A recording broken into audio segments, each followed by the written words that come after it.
President Trump's decision to withhold WHO funding has upset one of the organization's most prominent supporters.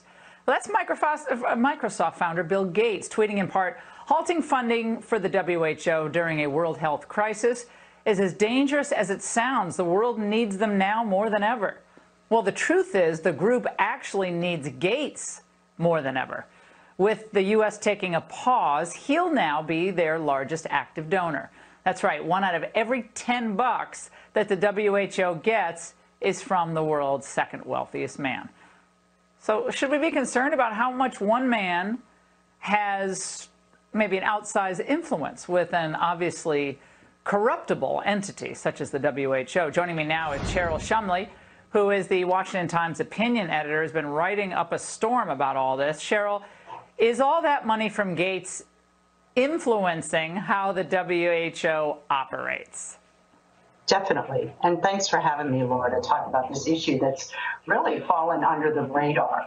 Bill Gates wields tremendous influence at the World Health Organization, and I'm not the only one saying that. Back in 2017, Politico, which, as you know, is not even considered a far-right or conservative publication, Politico called him the World Health Organization doctor, that he had such influence that when he wanted a policy pushed, that the World Health Organization bureaucrats would oftentimes cave to his wishes. And it's not just funding that we need to be worried about in America.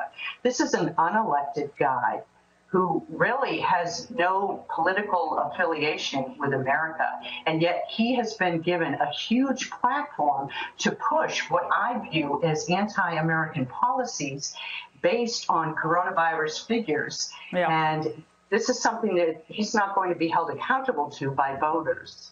Well, here's what the Gates Foundation has given to the World Health Organization and related organizations. Okay, 395 grants totaling $3.6 billion to the WHO. He pledged up to $100 million for the global response to COVID-19. He pledged $279 million to the Institute for Health Metrics and the Evaluation at the University of Washington. That's that IHME model that, of course, initially, wasn't all that accurate in predicting what was going on with this virus.